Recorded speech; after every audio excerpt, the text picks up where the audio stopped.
the Rise Up See Red podcast, all about the Arizona Cardinals and the NFL, featuring insider and outsider perspectives. Enjoy the best hour of Cardinals talk on the web. Now here are your hosts, Jess Root and Seth Cox.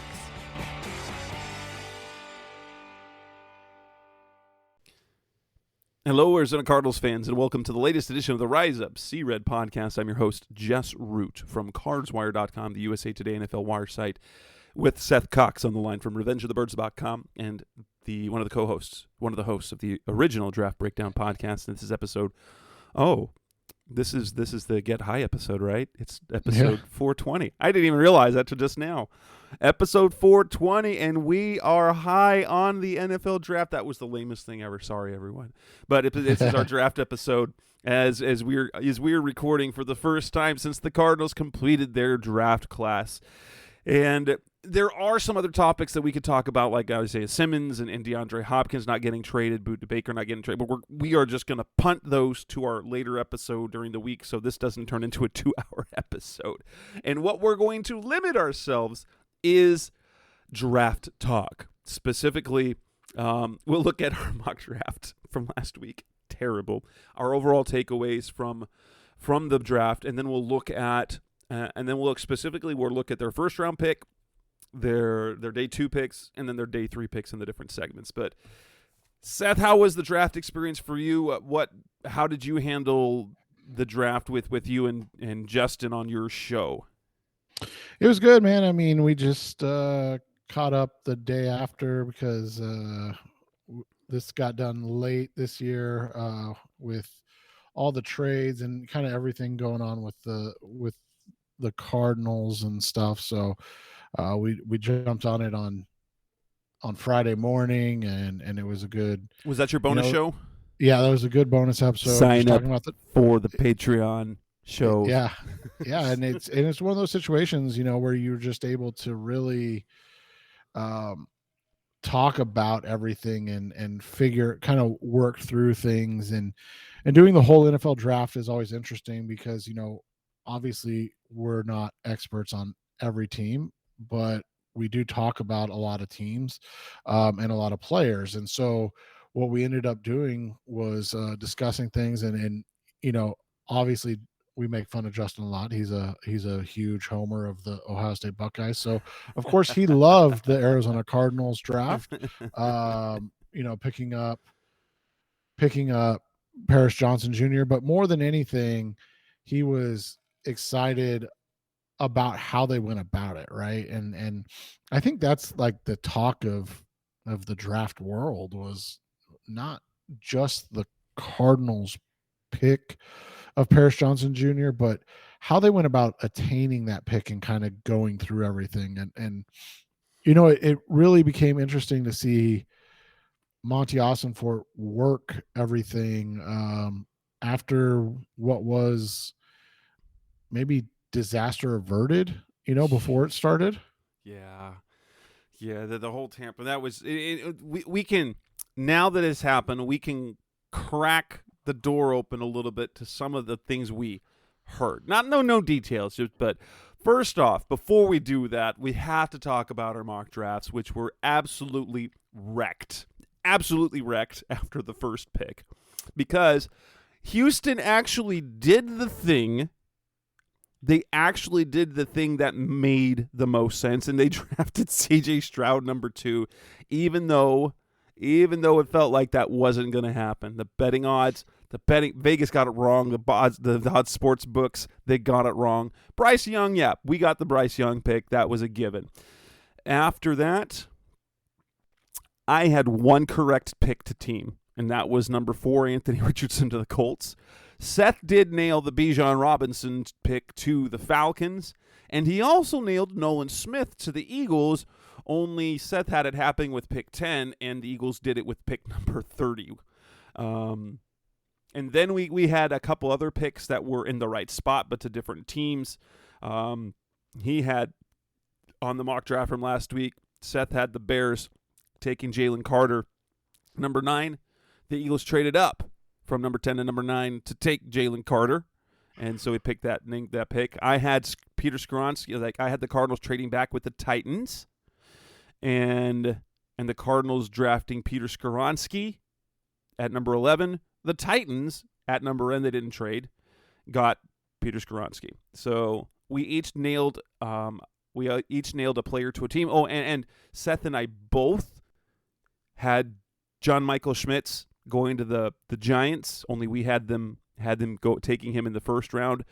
He went to the Giants in the second round. But so mostly in terms of actual predictions, this was a disaster of a mock draft, which most people's are. Although we were kind of on point to kind of what they wanted to do, such as we knew the interest that they had in the Texans had in Will Anderson. We were sort of on target for a few things, right? Yeah, I mean, we knew the rumors about teams really loving Paris Johnson Jr. We just didn't expect up and down with the Cardinals, right? That was kind of the thing is, once they traded down, we just expected him to sit there and kind of let the draft fall.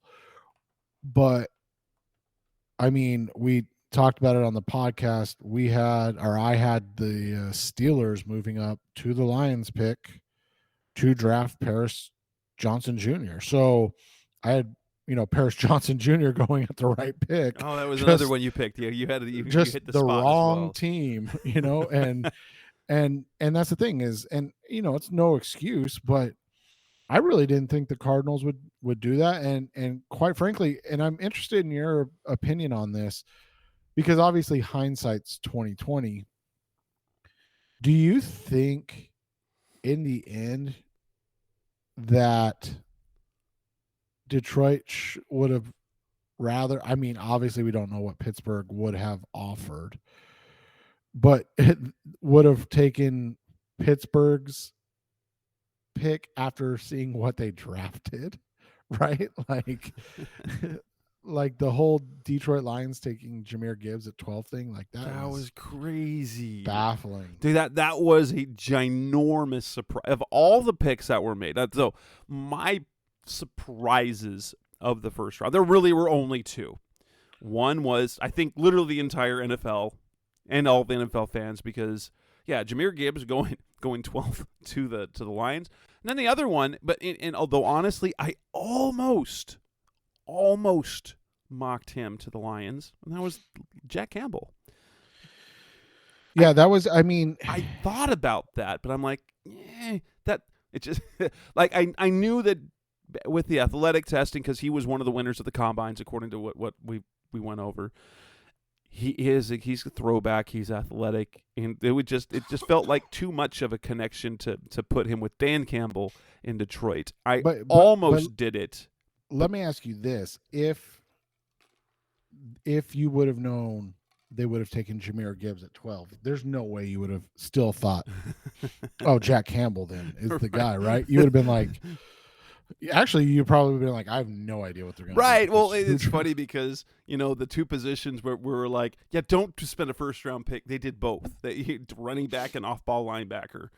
Yeah. So, I mean, they were baffling. But, yeah, I mean, we had heard the scuttlebutt. I mean, everybody had heard the scuttlebutt about the Arizona Cardinals and Paris Johnson Jr. Yes, that came on strong. Not just from that, like for about the week of the draft, it started coming on strong. Now, the trade partners, this is interesting. I don't know if you remember, Seth, because you brought up the possibility. Of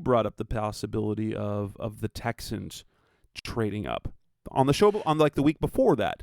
Right, only taking like Anderson first and then taking Anderson first and then trading up for the quarterback.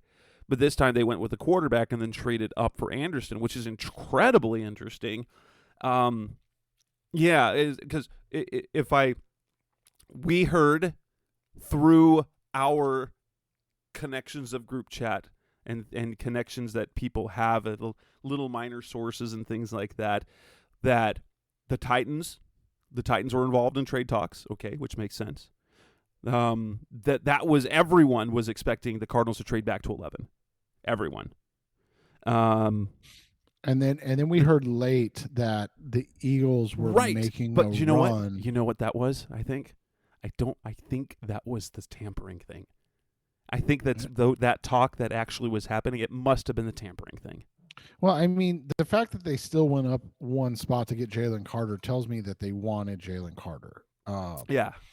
And when I got that, I mean, when that information started to come out, I actually put my money where my mouth was, and I bet on Jalen Carter being the Eagles draft pick, which won Seth. some money. So like that's the thing is like the information was good. We just obviously it was probably not what they were talking about with the trade, right? Right. So when we heard the whispers of the Eagles in trade talks, that was probably the tampering thing when they were settling that. We found out after the fact that the Cardinals had talks with the Raiders, but that was actually after they had the deal with the Texans. So they were thinking of trading up from 12 to 7, and doing that. But even out of the first one, but just overall, it was covering the draft. It was fun. It was a lot of work. I'll tell you this. I cranked out 56 articles between Thursday, Friday, and Saturday. I was so burnt out, and I'm still not done with draft coverage. I still have stuff that I want to write. I barely got my draft grades done. I've got some other stories from quotes that we got that I want to write about, and I haven't done it. But I got home Saturday afternoon, and I wanted to do more. I couldn't. I got the free agent tracker, the undrafted tracker up, and I didn't write a single article for Cards Wire on Sunday, which is not normally my MO. But I couldn't do anymore. I had to unplug on Sunday. Yeah, and sometimes that happens, and it makes sense. I mean, it's a long, long day. There's a lot of information, and you just kind of have to go through it, and that's kind of what they did. I mean, but it was exciting. I mean, they had to trade down, you had to trade up, you had to trade back in the second round. They had to trade out of the third round to pick up picks, and and in the end, they picked up a first round pick for 2024, 2 third-round picks in 2024, and then in addition, they still have the 5th-round pick as well. I said, still counts. They added a 5th-round pick in 2024, but that was part of the settlement for the tampering, which we will talk a little bit out on Thursday. I think for his first draft, I think Monty did an incredible job. That it was, and I personally graded this Cardinals draft. Now I have written individual grades for each pick. A couple of them I'll talk about. People don't like some of my takes on that, but it's fine. You don't have to like it. But I gave the draft on the whole an A, even though not every pick was an A. And really, there's probably only one player that makes a significant impact in year one, and that's Paris Johnson. But the fact that they were able to add some pretty decent talent, I believe, and leverage their situation to future picks, I thought was masterful.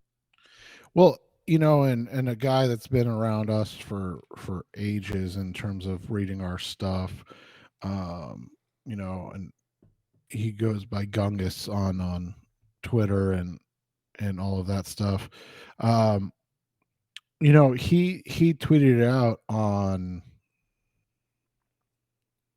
I think it was Thursday night, may have been Friday. I don't remember the exact date. But it was on Friday. He said Monty picking up another 24 third. So far, he stacked a 24 first, 2 24 thirds, and a 24 fifth. He's acquired more future picks in the first 2 rounds of his first draft than Keim did in a decade. And that's kind of true, right? Like, Keim never manipulated the draft. He kind of always seemed to let the draft fall to him. He would make minor moves. We saw him make moves up that were never extremely costly for the Cardinals, right? But that was his MO. Is kind of just he usually he did more trading up in the end. But when But we it look was back, but it was always really. I mean, there was never any like super the trade up for Buddha costly. was pretty significant. It cost him a first, but it cost him a second, I think, the next Right. year. So the trade up for Buddha was significant. The trade up for Marco was not, but it was significant. It wasn't major, but it did cost them quite a bit. But it was something we always talked about, right? Something that I won't even say talked about. Something we always lamented was that he seemed to never understand that he needed to um, think about next year, right? Or think about how to manipulate the draft to have weapons and things like that for next year. And in one draft, Monty Ossenford did just that. I mean, you look at the Peter King quote from his NBC Sports, article. I think probably Monday, I would assume, it's typically when he writes this stuff. He said, if Arizona, Houston, and Tennessee all struggle next year and all finish below 500, the Cardinals would have 6 picks in the top 75, including 2 early in the first round. Austin Fort may not have gone into this draft with an intention of owning the 24 draft, but that's exactly how it turned out. And then it is. And I mean, you know, not to sidetrack this way too much, but one of the things you and I have talked about with what was going on with how he was building this team and kind of going about this offseason was it was always with an eye towards the next 2 years. It was cleaning things up. It was making sure that this this franchise was in a spot where they could move forward for the first time and not be encumbered with dead cap space. And one of the big things that they would have to look at, obviously, is the Kyler situation, right? The Kyler contract, all of that stuff. And what they could do with it or how they could manipulate it. And they've done that now because and this is the huge if in this whole situation, if they have a top 5 pick next year that is of their own, and Kyler Murray plays, I would say, more than 75% of the available games. And he looks great. Well, no. I mean, if he doesn't, he doesn't, and okay. and they end up picking top 5, right? Now all of a sudden you have the leverage of a high pick. You get just anything for Kyler and you move on, but you don't. While you're going to eat some contract with it, you're not going to be killed because you probably will have a rookie quarterback contract that you didn't have to trade up for and give up a ton of assets for.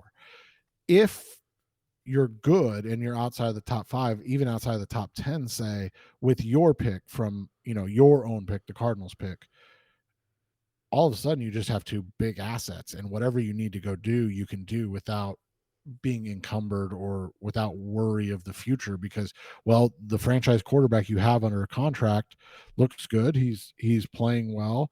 And now go get weapons, go get, defensive weapons, whatever it is that you need to make sure that this team is good. And doing that and having all of that in and ready to go for year 2 is just a brilliant way of setting up your team for the future. And I think you and I have both said this genuinely, and we mean it.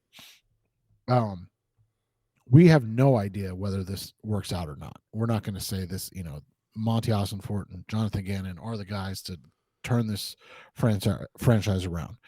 But what they're doing from a culture and management standpoint is a complete 180 from anything we've seen in terms of the last at least 6 years, including the final years of BA, because we haven't seen kind of a cohesion and a vision with what Ossenfort and Gannon are doing together in a long time.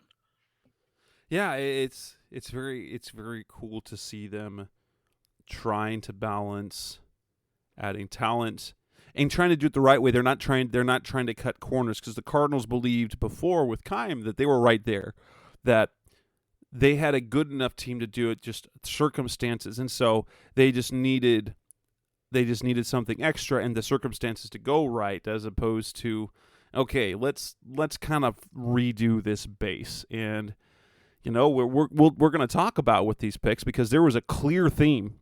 There was a clear theme with how the Cardinals made their selections, and it shifted a little bit. And I will say that draft philosophy in terms of the types of players they got, it was not significantly different from the Steve Keim era, but there were clear trends, especially when we got to day 3. So let's move on from there. Coming up next on the Rise Up Sea Red podcast, the best of Cardinals talk on the web. Let's start with specifically the first round pick, Paris Johnson. What do we think of him? What do we see for him moving forward? That's coming up next on Rise Up Sea Red.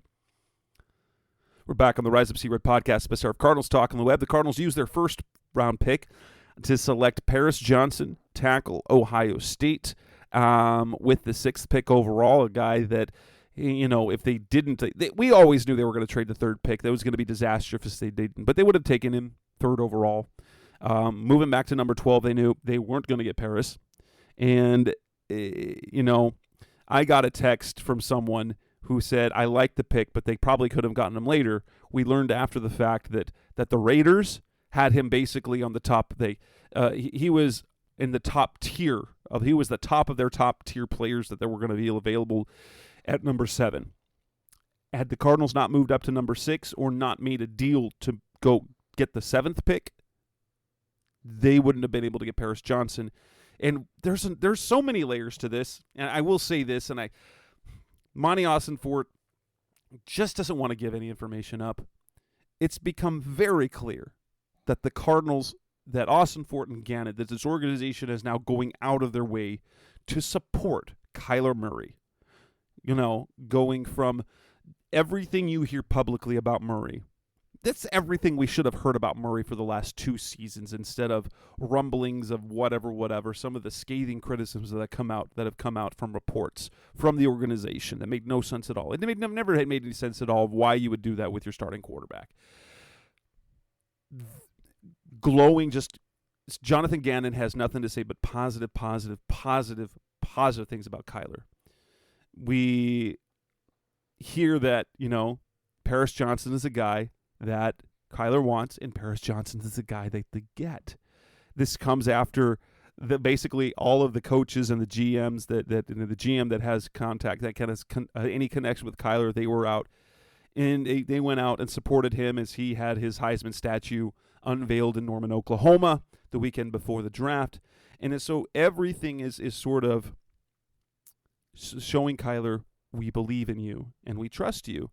And I asked, and multiple reporters asked Monty, because and I will say this, Monty's not telling us stuff, because Steve Keim would joke. He made light of the fact that Kyler was always in his ear about particular players he wanted the Cardinals to draft. And Monty's like, I heard that it was Kyler's guy. I didn't know that. Are you kidding me? The whole nation knew that Kyler wanted Paris Johnson 3 days before the draft, and you didn't? That said, it's great to see.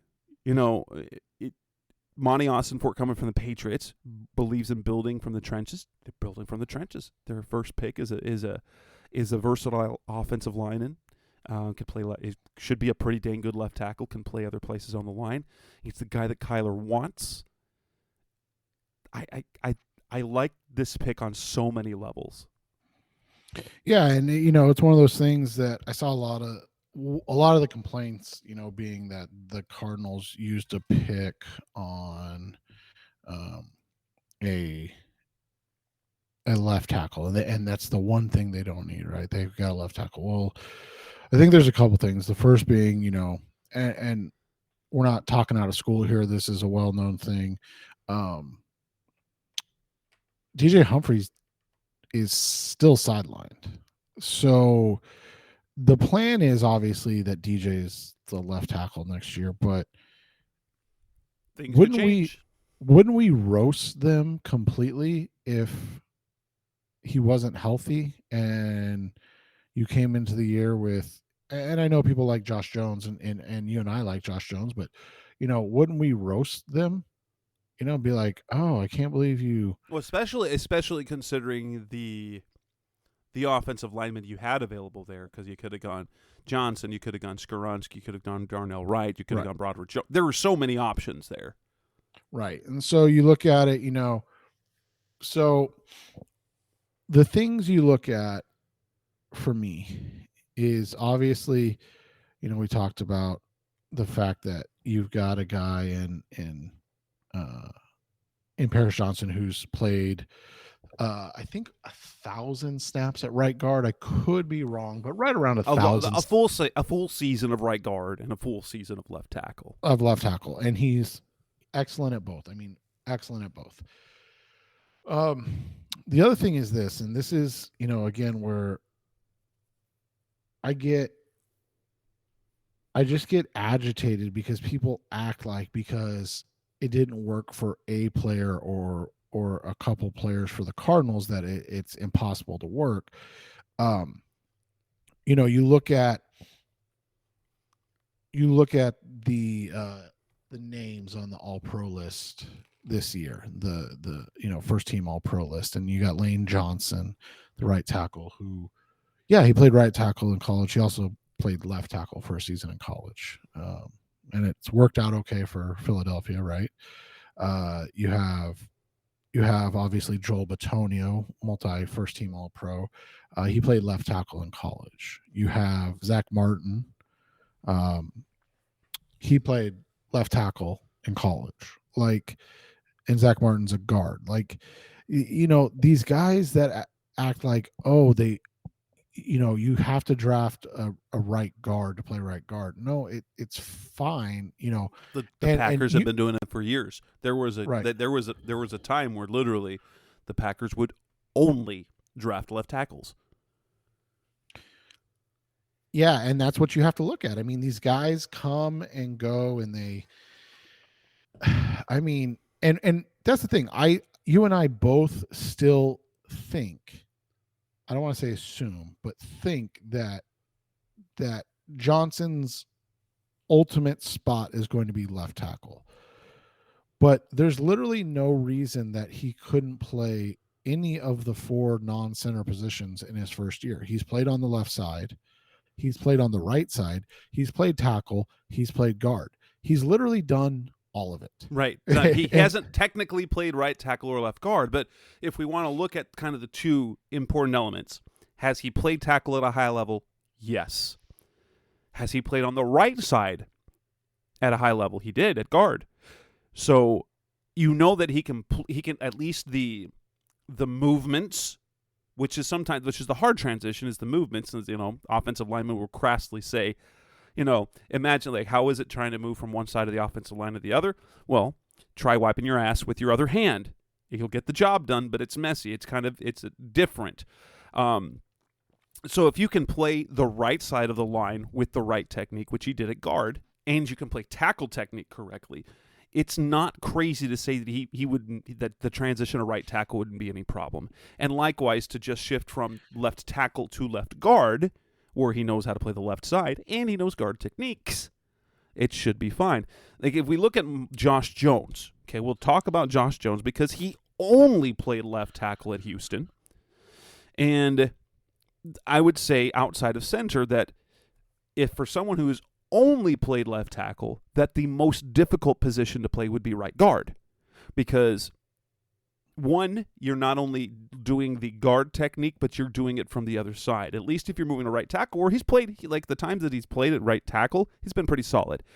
You're still doing tackle things on the right side, as opposed to being on the opposite side of the line and doing guard things. Justin Pugh's told us in the offseason that he believes, and a guy that was his teammate right next to him in the locker room, suggested that Josh Jones playing left guard would be he would play much better because you're playing on the left side. And and Pugh himself said, he being a left tackle in college, he had more struggles when he played the right side. He was a much better left guard than he was a right tackle because he was far more comfortable playing the left side.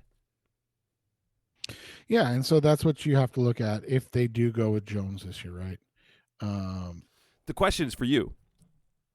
Where do you think Paris plays? I think he's going to be the right tackle this year. I think that's their goal. I think so too. People is like, well, no, it's going to be left guard. Like, listen, and this is, I think this is a little bit of petty in Kyler. It's a little petty. You know what I mean? Kelvin Beachum. I don't think there's a problem with Kelvin Beachum, the guy. I just think he does not like the fact that Beachum embarrassed him, because there are some. This is not a super high report, but there's a guy who's close to Paris who was told from Paris that Kyler asked him if he could play right tackle. Now, we know that Paris was starstruck when he went on the top 30 meeting, and Kyler said, "Hey, Paris, come here." And he's like, whoa, Kyler, he knows my name. And he texted his buddy Luke Whippler, center, that everyone thought the Cardinals were going to draft, but we'll get to that. It's like, oh, Kyler knows my name, and Kyler tells him. And if we want some more evidence of Kyler taking the next step in his development, he is coaching up, giving some love to a player that he'd like to have in an organization, giving him confidence that, hey, I've seen you play. I like the way you move. I'd love for you to block for me. That's great to see. And so I think ultimately, if we're going to continue with the trend, of kind of respecting some of the things that what Kyler wants, we're going to see Paris Johnson given a chance to beat Kelvin Beachum at right tackle, I think. Yeah, I think so too, and it makes sense to me. I think I think it's going to make sense to a lot of people once they start to see it, and then and again, I know we've looked at this a million times, but BJ's contract has a couple years left. There's an out after this year, easily. So, I mean, and that's the big thing. He's 30 this year. They have an out after next year, like you said, or after this year, like you said, where there's no guarantees left in his contract after this year. Yeah, and so you look at it and you have him cut if he's unable to stay healthy. I mean, he only played 8 games last year. I think that's a big thing that we got to realize. And so, again, this isn't you and I talking out of school. This isn't any insider info. This is just legitimately, you have to ask the question: is he going to be able to play a full season? And if he's not, the Cardinals have to do what's best for the Cardinals. And that's one of the great things. They have so many options left tackle now, because Kelvin Beachum can play left tackle, Josh Jones can play left tackle, Paris Johnson can play left tackle, and so what we need to establish: the Cardinals are not looking to replace DJ. As you can tell, that he still has a very prominent place here with the organization, which is why he in particular was featured in the uniform unveiling. So that's important to know. So they have big plans for DJ. That said, that doesn't mean you ignore the fact that he missed half the season with a back injury, and he's at that age 30. Right. And so you just have to look at it that way. So, again, I think Paris is going to get the chance to be the right tackle this season. I think their starting offensive line, is going to end up possibly, or is likely going to look like DJ, Josh Jones, free agent center to be named Ben Jones, probably Will Hernandez, and Paris Johnson Jr. I think that's going to be. I have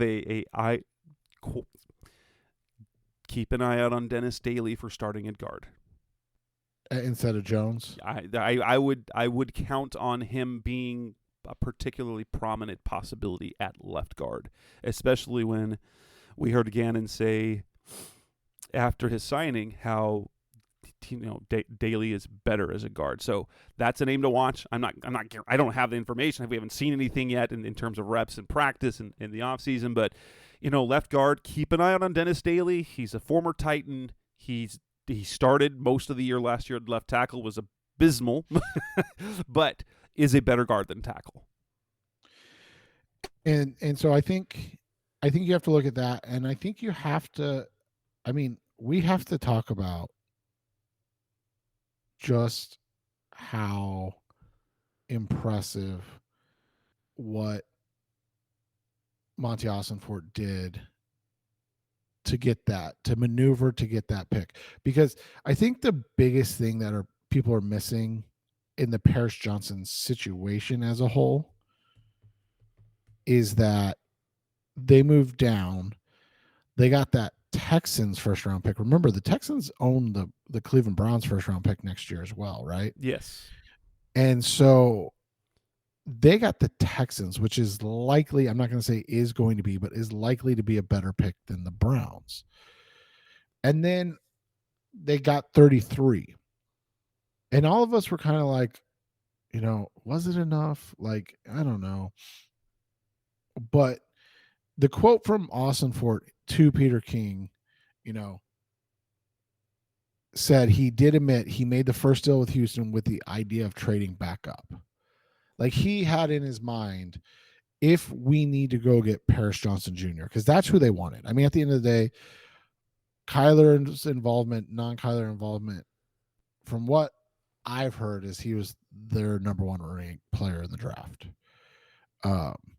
We've heard coming out late that they did not grade Tyree Wilson or they medically red flagged Tyree Wilson with the foot injury, or did not clear him Which with the is foot funny injury. because Albert Breer said they had. Right. That's weird.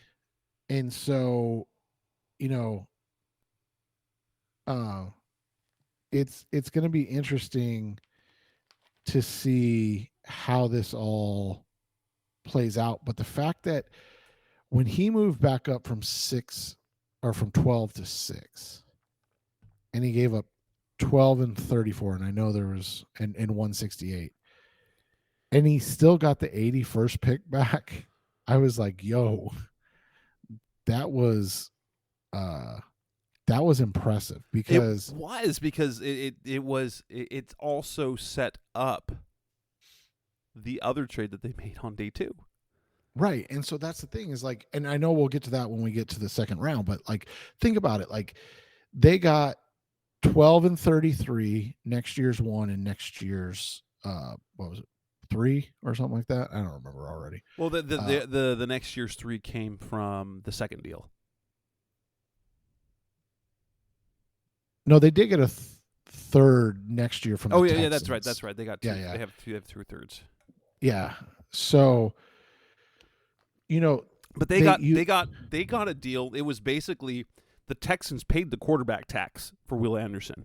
Right. And that's, I want to ask you about this real quick, because that's something that's been really they've really taken a beating from the experts. I'm not going to say fans, but the experts in this situation, that they overpaid, that they didn't play this right, and that instead of going back up and getting Will Anderson, who, by the way, I think you and I both had him as our top player on the board. Yep. But, this was a master class in really just going back up and figuring out and reading, I don't want to say a team's desperation, because I think that's overstating it, but reading that a team was willing to go back and get Will Anderson Jr. and, like you said, pay the price. Well, and I think part of it might have been the simple fact that I think the Cardinals were on the phone with multiple people, and I think it ultimately came down that the Texans didn't want they wanted Will Anderson the same way a team might want to go up and get a quarterback, and so once you have other people involved, other teams involved, we go back to the Bears going up one spot to draft Mitchell Trubisky. They don't do that unless there's another team involved, and that everyone said they had to overpay, but the reason why they had to is because they had a guy they wanted that they were pounding the table for, and someone else was going to go out and get him. Yeah, and so I mean, and Andrew Brandt's an NFL voice, and stuff, and he said catching up on this trade, Texans traded the following to draft Will Anderson: 12th pick, 33rd pick, 2021, 2024 third, 2024 first, and 2024 third. Very few, if any, NFL veteran non-quarterbacks would bring that kind of trade bounty, and so like, it's just. I just don't think it can be overstated how well the Cardinals were able to manipulate to get those players and make sure that they got the guy that they wanted, but they also were able to stack. I mean, getting the Texans 24 first is, I mean, that in itself was good, because no one ever really thought that the Texans were involved, and we were all wanting to get the Titans first round pick. Right. And so, you look at it, it's just one of those situations that I just don't think anybody really saw coming. I will say this. If you compare it to the Trey Lance trade, which was 12-3, it was kind of equal in value. No, the 49ers didn't give up any additional picks in that draft in 2021. It was, and so they gave up 2 future firsts and a future third. The Texans gave up a current 2, a future 1, and a future 3. That's kind of right there at the price. Now, granted, it wasn't for a quarterback, but if you're talking from going from 12-3, you're kind of right there. Right. And so that's what it came down to. And this team, I was just impressed that they came back and they were able to make these moves and make this work out and get something done. I thought the first round, I mean, you can't give it anything but an A, because again, whether or not you and I agree is a moot point, but getting your number one player and an extra first round pick next year is literally the definition of a home run. Again, it we is. We can fight about the Paris Johnson thing all you want. And for me, it's like I love Will Anderson, but you can't complain about Paris Johnson. Like they're getting a a guy who can be your pillar left tackle for years to come, making your quarterback happy, improving the offensive line, which needed help drastically. Technically, since he is a left tackle, even though he might not play left tackle this year, you're still drafting a premium position in the top 10. Right. And I would say whether he plays left or right tackle, addressing the offensive line and getting a premium position is a premium position upgrade no matter what. Exactly. Coming up next on the Rise of Red podcast, Best of Cardinals talk. And let's move on to rounds 2 and 3. The Cardinals made a trade, picked up 3 more players. That's coming next on Rise of Red. We're back on the Rise of Red podcast, Best of Cardinals talk on the web. Round 2, round 3, day 2 picks. There were 3 players they selected, and the theme of this was football character. Was want to. These are things that Steve Keim talked about. This is football character. This is the love for the game type thing. But yes, the Cardinals were wheeling and dealing again. There was the report coming out entering day at the end of the first round how there were 3 teams desperately trying to trade back into the first round. The Cardinals, who had the second pick of the round after they had, they dealt their pick, the 34 pick, as part of their trade back up to number 6. And so they had the Texans pick, which was the second pick in the round. And there were teams that wanted to move up, and that we felt that was perfect, and they were able to do that. They moved up. They traded back. The Titans moved up, picked up Will Levis, and the Cardinals moved back to number, 42? 41. 41. It was to 41, and then after that, they picked up an extra third from the draft for next year, and then they also swapped So after they, so it's important. It's important. Now we thought they were targeting someone in particular in the third round because they originally had number 66. That's what they came into the draft with, but that pick dropped down to number 94 because of the settlement with the Eagles on the tampering charge. So that was a big blow because they were going to have 66 and 96, but then they moved. It became 94 and 96 in their trade with the Lions. They moved up from 96 to 81, and then they in the trade with the Titans they swapped that up and moved it up to 72, and so they were able to get back roughly in the range that they were, that they were at originally, and yeah, so about 30 picks away from their next pick, which, you know, people were kind of scoffing and laughing, but it really, I mean, 33 to 81 was about 50 picks. that's a lot of time to wait. It was just a, you know, it was a smart play to go get that, and honestly, it made sense with what they were doing, because as much as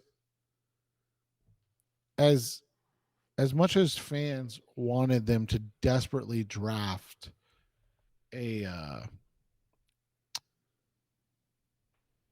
center, it didn't seem like it was ever in their plans. It wasn't. I do make a correction that when they had the pick 94, they didn't move up. They just added the Detroit pick, so at 81. So they ended up with, they had 81, 94, 96. Yeah, they had 33. They came into day 2 with 33, 81. Oh no, sorry, because they, so 33, 94, 96. Right. No, they also had 81 from the trade with Detroit, and then they parlayed. Oh, that's right. So they entered day 2 with 33, 81, 94, 96. They traded back down. They traded down, and then moved from 81 to 72, and so it just gave it. They still had the 94 and 96 as we later on found out, because the 96 they traded out of. Blah blah blah blah blah. But it just was more draft manipulation. It was maneuvering. It was, you know, we've seen the Patriots do this for years, just try to get into the right range. The Cardinals, like Steve Keim, didn't, like, for whatever reason, maybe it was just the priorities they had, were never able to do that. So they moved back, added capital, they leveraged picks for future picks, which was good to see. So they picked up an addition. So now, as of right now, they've got 2 first-round picks, a second-round pick, and 3 third-round picks in the 2024 draft, which is fantastic. But then in round 2, I will say this, after they went tackle round 1, I was hoping to see them go either edge or cornerback. I was surprised. B.J. Ojulari was ultimately the pick out of LSU, was not the pick I would have made, personally. Based on the guys that were on the board, I personally would have liked Keon White. I do see why in part. Did you prefer White because he was more of a traditional, like, yes, five tech edge? He had the athleticism, he had incredible length, and he had the bigger size to play the D end position. And then I didn't realize, and I was looking at the 2. Oh, Keon White was much older. He was already 24. Yeah, he's older. He's got some, I mean, nothing like that jumps out at you in terms of, like, negativity in terms of him as a player, but he does have some interesting things, and that's the thing. I mean, you know, you like at the end of the day, if the Pats take a guy, it's probably safe to assume he's a talented player. But, you know, there's some interesting things with him overall that it made sense that they went with a guy that can win off the edge consistently, as opposed to a guy that is more of a power player that has good size and speed, but doesn't have any, like, pass rushing ability as of now. Yeah.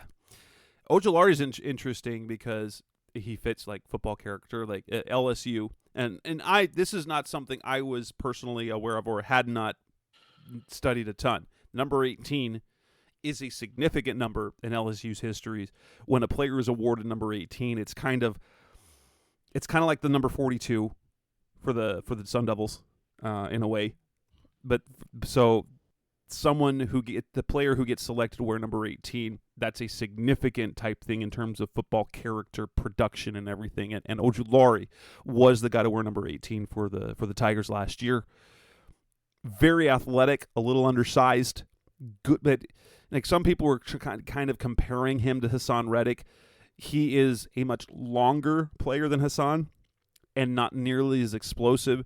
Do you see him? I'm still not like. It's interesting how the Cardinals have their roster set up. It's almost built like they're going to have a 3-4 look. I'm convinced they're going to they will make roster position changes later as we get closer to the season. But Ojulari would kind of be a better 3-4 linebacker, wouldn't he? Yeah, I mean, you could look at it that way. I think there's a couple things you can look at. One, he can play that overhang, similar to what we saw with what like you talked about with Hassan Reddick. He's not as explosive athletically, but he is a guy that has good explosive numbers in terms of the broad jump, which is something you and I have talked about is more important for edge rushers than a lot of things. And then you talked about he's got really long arms. He's got great arm length, which allows him, which is really good. When you rush off the ball, it's a little bit less important, but when you're there on the edge, it is much more important against those tackles. Right, and he's able to utilize that. He's got a vast array of pass rushing moves already, which is also, something, like I said, with Keon White, who's probably what you would call a higher floor prospect. Yeah, he's a I hate saying stuff like that, but he's a guy that you probably have a lower. Keon White's a higher ceiling prospect, but a much, much lower floor, right? Whereas potentially, Ojulari is more of a, like, I don't want to say safe in any way, shape, or form, but he's a guy that can go and get you, 6 to 8 sacks a year consistently, and that's a big deal and something that I think gets overlooked a lot. By a lot of guys, is that people look at it and say, well, if you're not a 12 plus sack a year guy, you're useless. It's like, no, a guy that averages 6 to 8 sacks a year you need other guys to get sacks on your team unless you have Nick Bosa or TJ Watt. Right. And even then, like, you look at it, there's been conversations in the last couple days I've read where, that's one of the things 49ers fans are talking about, is like, hey, God forbid Nick Bosa gets hurt again. Like, there's no depth to the pass rushing unless they're moving Eric Armstead back out there, right? So, there's some guys that he has a good comparison to, and I text Justin. I think he's asleep because it's like 11:45 there. Because I can't remember the guy that he and I talked about that he's comps pretty well to. I think it might have been Emmanuel Ogba, but I could be wrong. When I get the information, I'll share it. But yeah, because Ogba was like 20 pounds heavier, so it's probably not Ogba, but same type of, like, good vertical, good broad, and productive. He had, if you talk about like the analytical type pressures, the only one who had more pressures than him over the last couple of years, Will Anderson. That's significant. Right. And again, in the SEC. So it's one of those things that we talk about quite a bit. When you have a guy that does it at the highest level in terms of college football, that's a great thing. He's going to have to get a little stronger at the point of attack. That's his biggest, knock and weakness, but he's a good guy. He's a, I think it's a big victory in terms of fit and what they need. The next pick that they made there at 72 was that of Syracuse cornerback Garrett Williams, a guy who was one of their top 30 meetings. It was not a surprise pick, but it wasn't necessarily the pick I would have made, especially with some of the corners on the board. Williams, who started his career at Syracuse, and he played really well. Oh, man. And sorry, real quick. I just remembered what the comp is for Ojulari. Sorry, it's Harold Landry. That's right. You texted me that during the draft. Yeah, Harold Landry, which makes a lot of sense because Tennessee. He played in Tennessee. Right, yeah. And, I mean, you look at it, same type of size, 6'2", 250. Landry was a little not as long, but same type of, athleticism. And so it'll be interesting to see how they, how that fits out. And like I said, the irony of it was they were both picked at pick 41. Yeah. So the Garrett Williams selection, pretty good tape, pretty good production. The problem was he tore his ACL last season, and so he's not going to be – he didn't do any athletic testing, couldn't. He's not going to be ready. He says he's going to be ready in July. He's a tad undersized. He makes some of that up with longer arms. But athletically, he is average. He's an average athletic, and he's coming off an ACL tear. For me, there's things to like, especially with the type of player, the type of person he is. He fits perfectly. High football character. He really connected with Jonathan Gannon, based on the post draft, the conference call after he was drafted. But like for me, that was one of my question marks. Like it has some, there's a potential there of being a very, very good player. But I thought it was one of the riskier picks in terms of potential production. You get a guy in the third round. Now we've seen third rounders like do nothing, but I think he provides one of the biggest question marks because he's not a plus athlete, and he's undersized, and he's coming off the knee injury. So you wonder what his ceiling can be. Yeah, and you look at, Williams, he's a guy that, like you said, 5'10", 190. But he's a guy that plays physical. He's a guy that, is aggressive, which is something that, is important to Gannon and what he looks for in cornerbacks, right? He's those type of players, they want guys that are hard nosed, that like to mix it up. I mean, all the little, what's the word I'm looking for? All the little cliches that come like that, right? And so you look at it from that perspective. He comps out, and I know people might poo-poo this or say it's not great, but like a Jordan Lewis type, who's been a decent corner for the Cowboys over the last 6 seasons. I think he got hurt this year, but he's been a guy for a third round pick that has started 43 games and did all that. And when you look at it, it's a third round pick. Like you're taking swings on certain things, right? And the thing with Williams is that he was a highly productive guy before the injury, especially that sophomore season or freshman. I don't know what they consider these things anymore. But his first 2 years, right? He had 9 passes defensed, 2 interceptions his first year. Followed it up with 9 passes defensed. And then this year in 7 games, he had 3 passes defensed and 2 interceptions. So he's right at that 1 a game. He played in 28 games. He had 25, either passes defense, interceptions.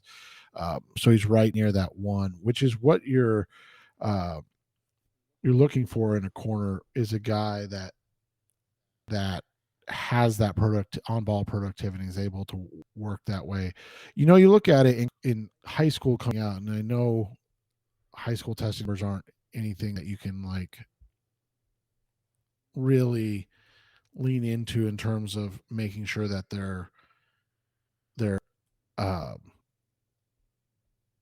that they comp down well, but like he ran a 4.6, had a 4.2 shuttle, which is good, and then he's had a 34-inch vertical, and that was as an 18-year-old.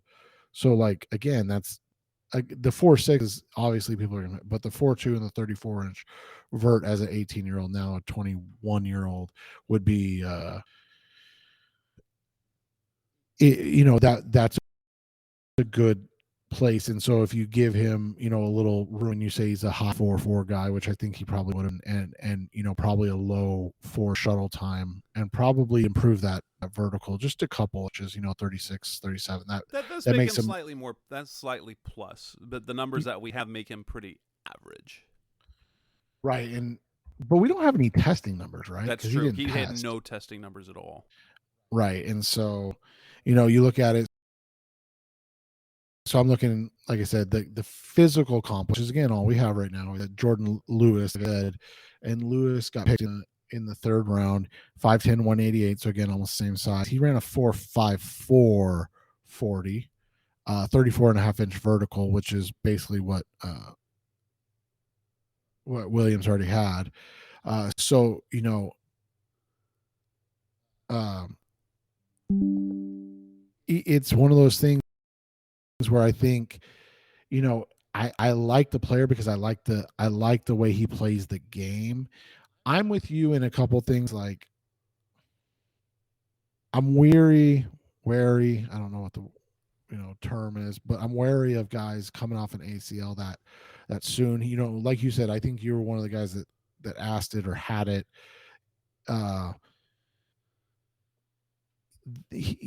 You know, he's going to be ready for July camp. That's what he's saying. He's going to be ready for training camp.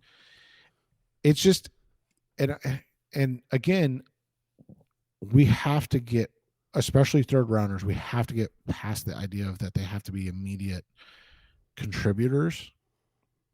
It feels like this is a pick for 2024 more. Right. Which that's not bad because their cornerback situation. No, they got. I mean, you've got Rashad Fenton. He'll be a free agent after a year. Antonio Hamilton will be free agent again. Marco Wilson. I mean, Marco Wilson's entering year 3, so we don't know what to expect for him. So it's not a bad pick. The next pick that they made in round 3 up there, they had 3 picks in the third round going in. So they traded out of number 96 because they didn't have any 4th or 5th round picks, and so they picked up a 4th round and 2 5th round picks. And so they made sure that they had selections there, so they traded out of 96.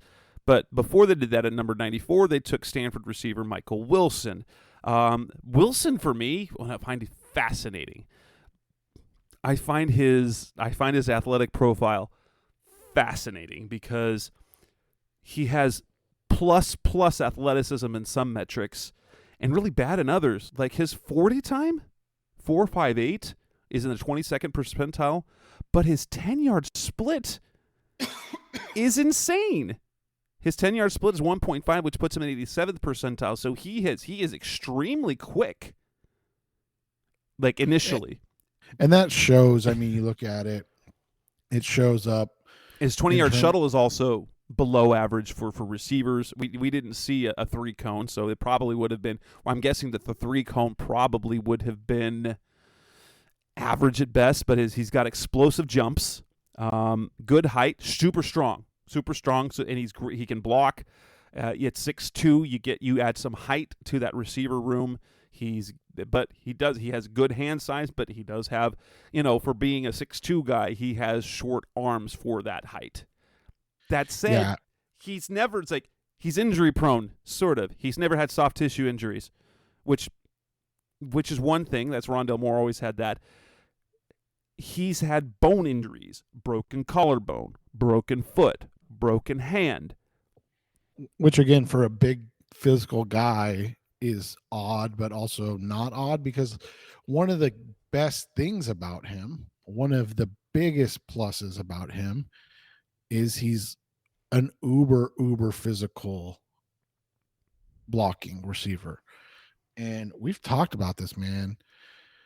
I really think he's a guy that fits into what they want to do, being run the football in too tight, too wide splits more consistently, and he'll be 100% from day one their best blocker, right? Yeah, potentially. Like he and Zach Pascal, like they got two physical blockers now in terms of receivers, and Hopkins will do a little bit too. So they maintain because they now you keep Hopkins, you've got Pascal, and then you've got now Wilson, and now you've got a little bit of size to go along with your little guys in Rondale Moore, Greg Dortch, and Hollywood. What does he play this year? I don't know how much he plays, but there is some potential there. But what did they like most about him? They liked the type of player he was. So the theme of day one and day two was character. Now we got high production, like Paris Jones, great player, but the interaction, the type of person, the type of guy, the type of teammate, they're going to be high character type players. That was purposely the theme, and Monty even said that as well, that was kind of one of the themes going in. And I tried to coax a theme out of him on day three. He wasn't having anything of it, but you could definitely tell that they were purposefully getting guys, and at least on day two in the third round, you have guys coming off of injuries. Now, Michael Wilson, he's completely healthy because he's recovered from the collarbone.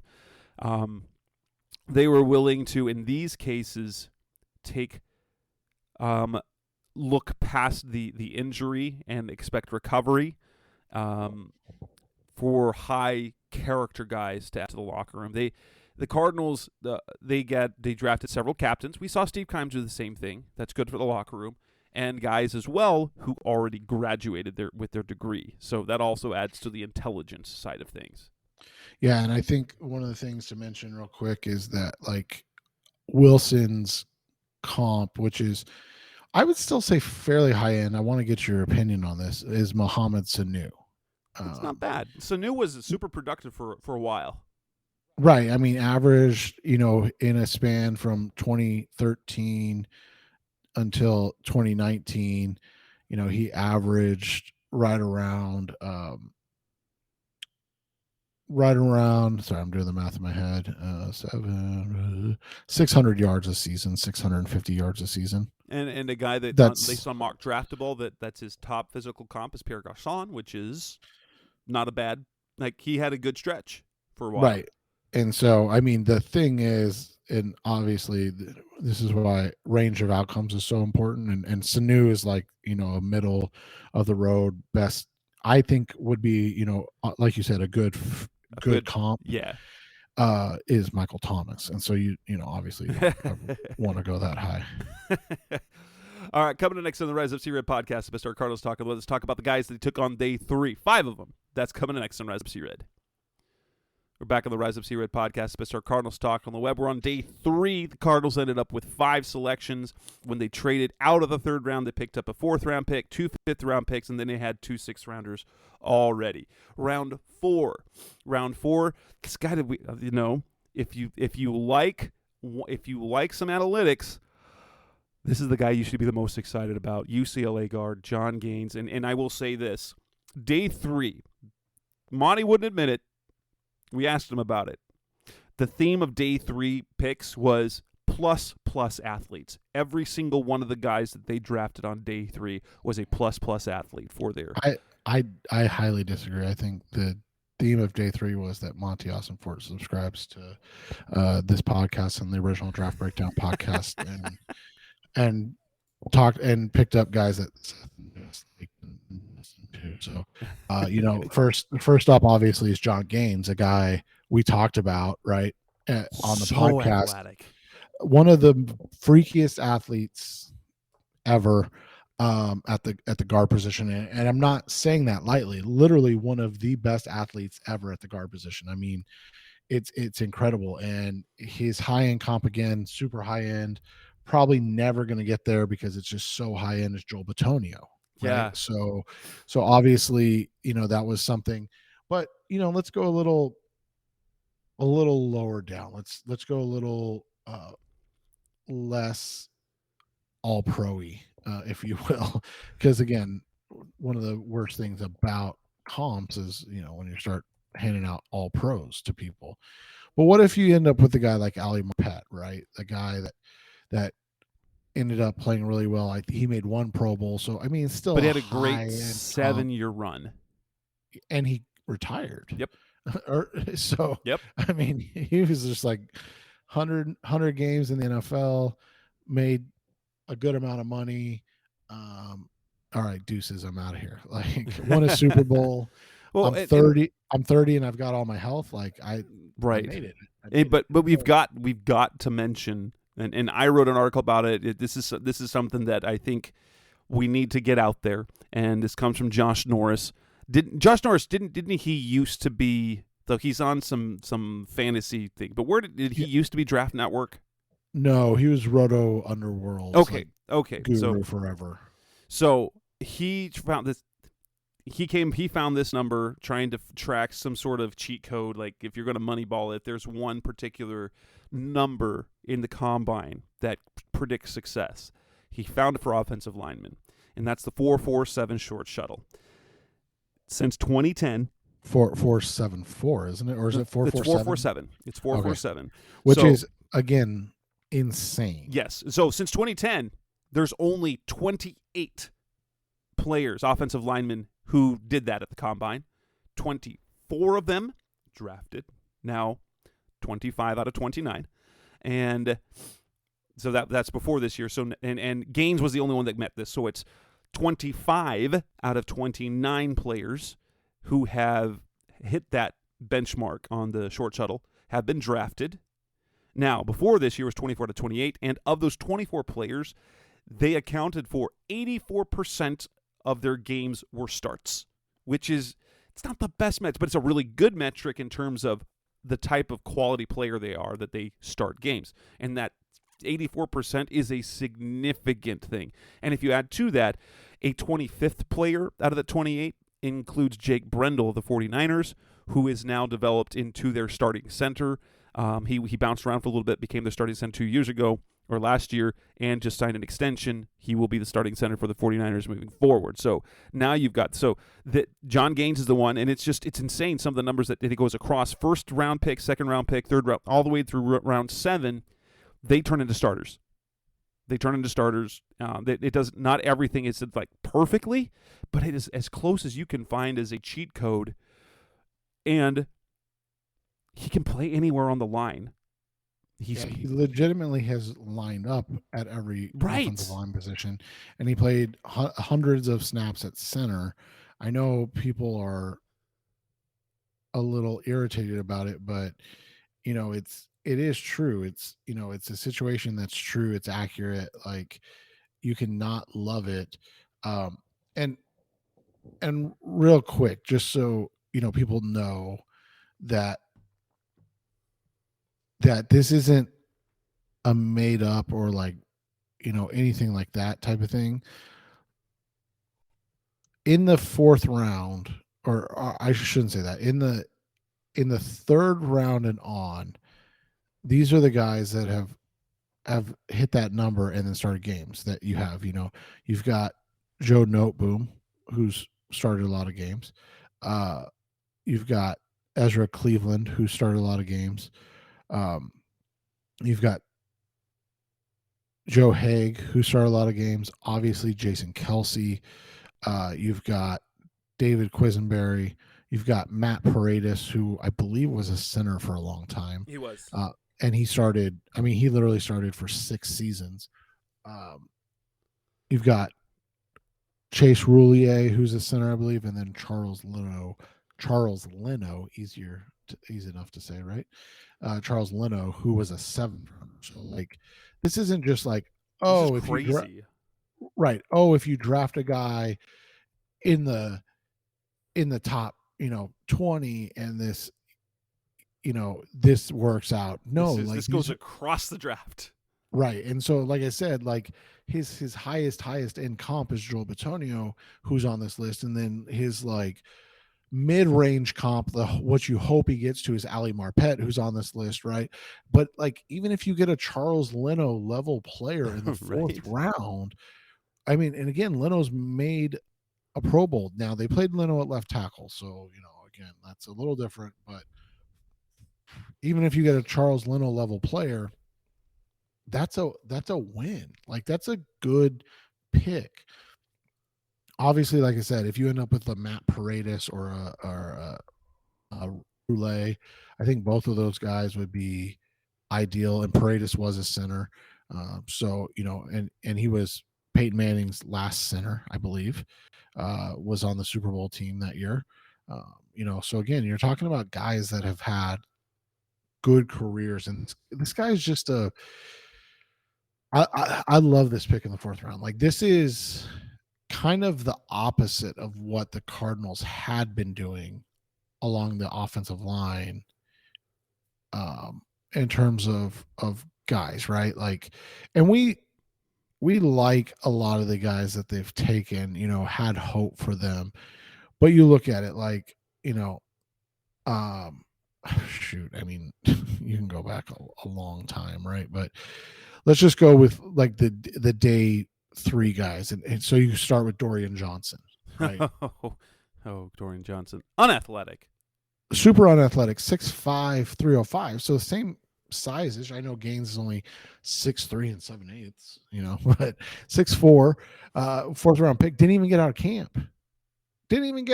Man. Did not. Like, and because he was so unathletic. Mason Cole's been a guy that's stuck around for a while. He started 56 games in his career, so I think you can say that was a pretty decent pick. Evan Bain didn't really do much. No, Evan Bain didn't do anything.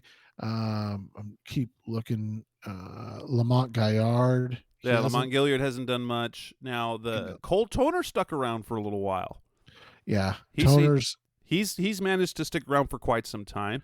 Will Holden actually, I believe, has changed. He's converted to tight end, I believe. Which I think you and I joked about on this show when they drafted him because he was so thin.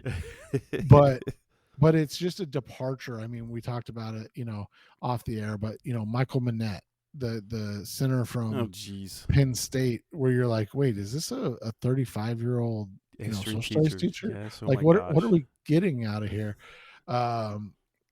You mentioned, and even the guys last year who they like and who knows what they do, but Marquise Hayes, a big boy that doesn't exactly move extremely well, and Lecitus Smith, another, Lecitus though fits. He kind of fits more of what like this, right? Because he's on the he moves a little better, right? Yeah, he's a 4.78, so he's less obviously. And no, he was high above average on the 40, but average to below average for most of the other metrics. But one of the things that we're finding a lot on these guys is obviously the short shuttle that but also that broad jump. If these guys don't have the explosiveness out of their stance, because that's what the broad jump shows, and that's what I was talking about with Ojulari earlier. Like the broad jump is an explosive start, right? And so you're talking about Michael Wilson. His 10-yard split is explained by how explosive he is in the broad jump, right? Like he's really explosive out of the gate, and that makes up for the 4.58 speed. And so Gaines is not just explosive that way, but he's explosive in every way. But that was just the tip of the iceberg, right? Because all of a sudden you get maybe the next Josh McCown. I will say I didn't like the pick. 5th round pick, Clayton Tune, quarterback out of Houston. But here's my thing. My reason I don't like it is because there were players I would have much rather had than getting a quarterback.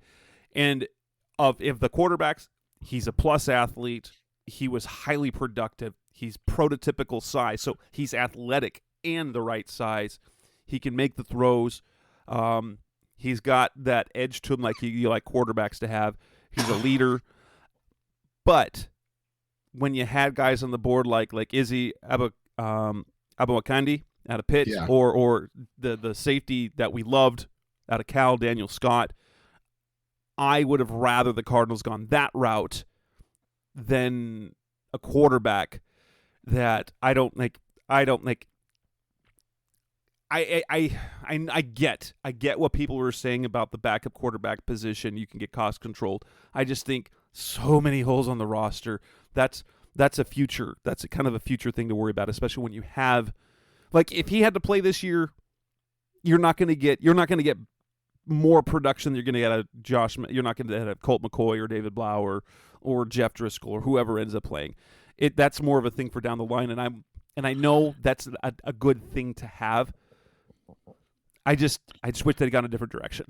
Well, so, and I would love to give credit to whoever said this. So I don't remember exactly who said it, but they basically, in a nutshell, so I'm paraphrasing, said Brock Purdy just got 9 guys drafted. Oh yeah, I believe that. So yes, totally. The fact that he did what he did after being the last pick player drafted, like, we can't miss on that happens every time someone at a particular position succeeds that got passed over multiple times. That position or that type of player gets overdrafted every time after that. Right, and so I get it. I just don't love it. I felt it was a waste of a pick when there were players I would have rather have them drafted. My pick. I don't know enough about. I didn't watch Clayton Tune play.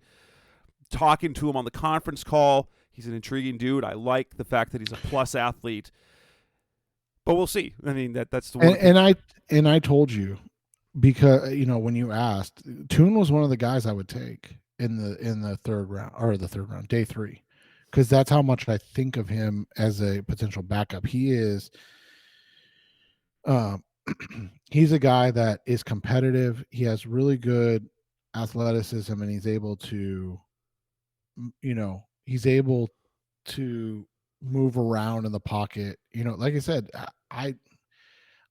Josh McCown is an incredibly, incredibly high end comp. Like, I don't want people to think that that's actually a bad thing. That's an incredibly high end comp. Guy played like 20 years in the NFL. Right. Like, you're talking about a guy that played and started for almost 18 years. In 2 different decades, okay? He started in 2 different decades. Now, he didn't start a lot of games in between, but he was a starter in 2 different decades. I mean, he started 76 games in his career. He threw 98 touchdowns and had less interceptions. So, like, he was a good NFL quarterback.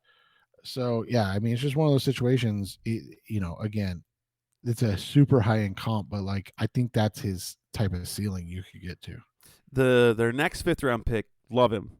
Auburn's Owen Papo, another freaky athlete. I don't remember. You talked about him when we did our defensive preview, I recall. And he's undersized. He's built like a defensive back. He's built like a safety. And he gave, like, just looking at the physical profile, minus I'm like, that's Kaiser White. That's what Jonathan Gannon said about him today. When he gave him Kaiser White vibes. So he's fired up. Like, he was expecting this. He's ready to get on the field already. He, like, talking to him on the conference call was something else. And then on top of that, you got freaky athleticism across the board. Now, it's not quite as freaky as when you see Isaiah Simmons running a 4.39 at 6'4", 238. But Papo ran a 4.39 40. And doesn't it feel like, and we kind of know, that's kind of the range. If you're looking at a linebacker that they want on the field, it's a high athletic, intelligent player that they can get on day 2 or day 3. I could totally see him playing, because it doesn't. I think Kaiser White's going to be their middle linebacker this year. I think, the way it sounds right now. But in Isaiah Simmons playing the Kaiser White role that Kaiser White played last year for the Eagles, that would be a perfect spot for Papo in 2024, right?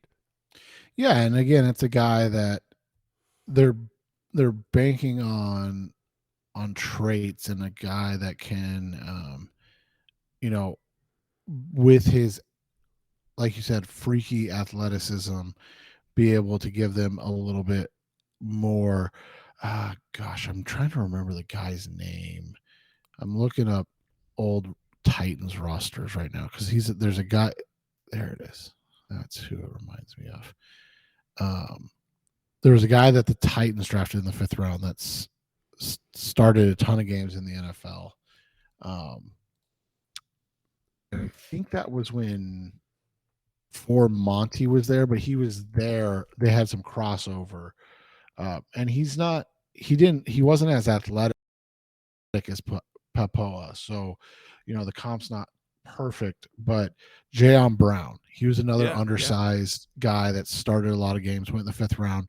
Now, Brown is way, way more athletic. Papoa is way more athletic. Brown was like a 4'7" guy. But like size wise and usage wise, I could see that being something. But like you said, the Kaiser White, the ability to fit him into this defense, it all makes sense. And I mean, the crazy thing is, Papoa's more athletic than even like a Kaiser White. Like it's his athleticism's just super super intriguing and super interesting to kind of follow along with because he's so athletic. yeah. And so I love the pick. I gave that pick an A or an A minus. Like I don't know what there is not to like. I couldn't have. You look at the players who are available, and I'm like, he's great. Then we go to the 6th round. They have 2 selections. The first of which is Louisville cornerback Keitrell Clark. And then with their final selection, they go with West Virginia defensive lineman Dante Stills. Again, both of them plus athletes.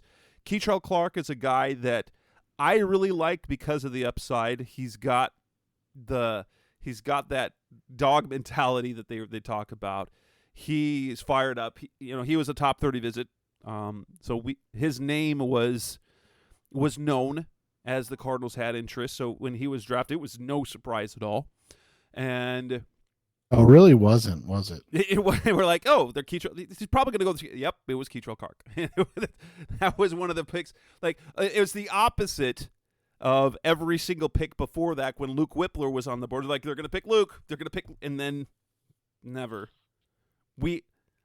Tony Pauline just that's one of those things why. Man, did he get some bad advice? Oh man, because that's that reason. Like as a network, he gets a lot of information, and he shares that, and that's fine. That's good because he's getting information. He talks to a lot of people, but his stuff is not always, especially when it talks about who people are interested in. He reported that he heard the dead set the Cardinals will draft Luke Whippler, so we were all waiting for it. Because it all makes sense. They need a center. He's a center. He's one of the better centers in the draft class. And then all the other centers are going, and he doesn't go till round 6. I'm like, oh, wow. It's a bad look. It's a bad look to be that. Arrogance probably not the right word, but like that, or to present it like that. Right, exactly. But yeah. So Keitrell Clark, again, he's not. Like they drafted 2 cornerbacks who are not in terms of the physical profile, they don't give you exactly what you want in terms of length, but they give you other things that he isn't as plus an athlete as a lot of other. He is fast. So he's got 89th percentile 10-yard split. His 4.42 40 and 78th percentile, but everything else is his vertical was in the 30th 30 percentile, so the vertical was at 34.5, which is by all means, hey, that's fantastic. I can't do that. Broad jump at 10'2", and the broad was good. It was average, I should say. Yeah, and so, but he does have small hands and small arms, and he's lean. He is lean. That's one of the big things with him. You've got a guy that is going to have to show that he's able to um, play that physicality or use that physicality. Um, And his stay change healthy. his change of direction is kind of the most worrisome thing for me. His high end would be like a Jonathan Jones, the guy that's in I think New England right now. Yeah. That would be his high end, and he was undrafted, I want to say. So, he that would be something that would be a good outcome for the Cardinals, obviously. Um, it's just going to be interesting to follow him because he's a guy that, like you said, it was I don't want to say obvious, but like it was one of those situations that became clear that they liked him quite a bit. So we'll see how this all works out. He had great on the ball production because he had 25 career pass breakups in addition to his 5 interceptions. So he had really good on ball production, which is good. So that's one of the metrics that you and Justin like, is that on ball production. And then Dante Stills, they finally addressed the defensive line. On the board was still Moro Ojomo, and on the surface I'd rather than I looked at the two players. I'm like, okay, they both played 5 years, so they're both older. Stills was more productive and is more athletic, and Ojomo was a player that guys were saying round 3 he could go. I love the Stills pick because you get a highly athletic interior defender. There's always a plus side to that. It rarely, especially in round 6, it's never a bad pick. And there was really, if looking at the guys that were left on the board, there wasn't anybody else I'm like, I would have rather had him. I looked at the names, I thought I might rather have Moro Ojomo out of Texas. Then I looked at the two and I compared the two. I'm like, oh, Stills is the better pick. Yeah, and I talked about it the other day. He kind of has a comp similar to Corey Redding, who played a long time in the NFL. Now he was a 3rd round pick, but coming out, I think he was, and he got big over his career. But coming out, he was 6'4", 279. So like he went from 6'4", 279 to 6'4", 318 at the end with the Cardinals. And obviously I think Redding would be a super high end comp. Again, that's like the best case scenario for him. And mock draftable physically matches up with Jonathan Babineau, who would be a very, very good comp, like a very high end comp. Right. Again, so you look at it, something like that would be ideal. Babineau was, I think, a 2nd round pick. Ironically, Redding had a better career, but they both played forever. I mean, yeah, Babineau was with the Falcons for 12 years. I mean, so again, the one thing that you worry about, is you'd say you see the 8th percentile in bench press, you're like, whoo, and then you look and like, oh, he put up 20 reps of 225. That's not weak. I guess that's not weak. It's just not. I guess that puts I guess what you're saying here, what we look at here is that from 20 you go to 21, that jumps you up significantly, or you go to 22, that jumps you up significantly in the percentiles, doesn't it? Because if at 20 he's in the 8th percentile, that means like minimal increases that percentile significantly, because what is probably average, around 25? For a D line, yeah, I would think so. I would think that 25 is probably, so 5 more reps and he's average. So that's 225. That seems significant, but I still love the pick. He doesn't that make him the most athletic guy on that D line? Oh man, yeah. Unfortunately, right? Right. I'm like, they have a bunch of just guys, and so we now we have an athletic freak on that defensive line, and he's their last pick in the draft. Well, right. We'll see what happens. we will see what happens with that. I liked the picks. Like Garrett Williams is the biggest question mark for me, and Clayton Tune. Like, and people have been at me. I'm like, I get it. I get there's value in it. I just personally, I wanted different players there.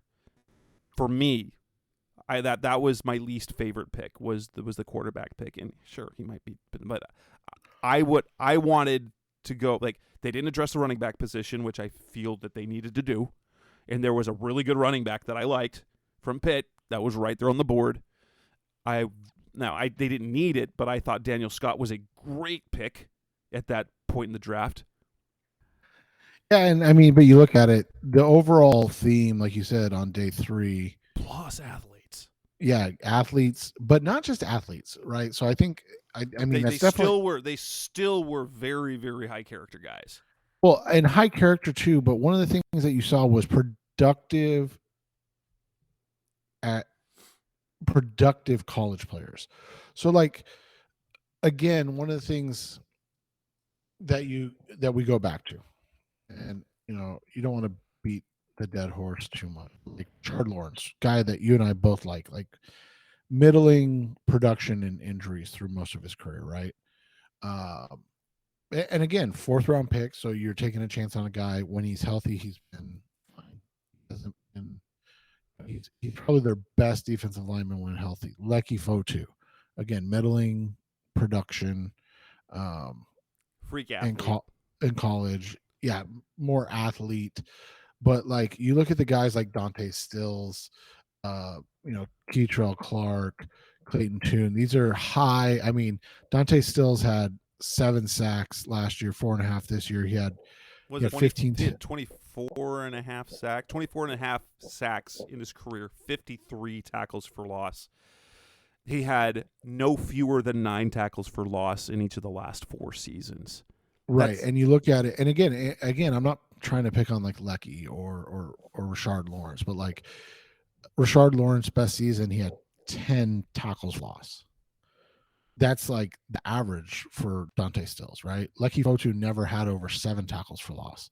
He had 4 sacks total in his career. So like they were going more towards the Mark Wilson type of players with productivity in their past, played a lot of games. I thought Jalen Redmond would have been a type of player they got, but he ended up going undrafted, which is like. But getting Stills, who is the same type of profile, that worked for me, honestly. Right, and I think part of it is Stills was just more productive. Yeah, absolutely, he was. I mean, like you said, Redmond had 1 good year. Redmond had a good freshman year, and a decent senior year, where Stills had like 3 good years. And so it's just balancing it out. But that's what I said. It's like, it was interesting to see their first draft. And like we said, it's the first one. So we're taking notes, but we're not sold yet on the. We're not sold on the plan on how they're doing. But it looks like there's a trend. We'll see if that happens in 2024, where they have 11 picks right now. I know, right? And potentially, not potentially, 6 in the top 100 for sure, and potentially 6 in the top 175 or something like that. That's crazy. But we should probably wrap up the show. We're closing in on an hour 40. It's like a movie. This is the motion picture version of the Rise Up See Red podcast. But anyway, we will be back for a show later this week. We'll talk about some of the other minor issues. DeAndre Hopkins didn't get traded. Isaiah Simmons' option wasn't picked up. We'll have a shorter episode coming up later this week. That's Seth Cox. I'm Jess Root. This is Rise Up See Red podcast. Thanks for listening as always. Thanks for listening to the latest edition of the Rise Up See Red podcast. Listen to previous episodes and subscribe to the show on Apple Podcasts, Stitcher Radio, Audioboom, or many other podcast platforms, so shows are delivered directly to your mobile device. Please give the show a 5-star rating and always support the sponsors who support the show. We'll be back soon for the best hour of Cardinals talk on the web. Rise up, Red Sea, be Red, See Red, and of course, Rise Up, See Red.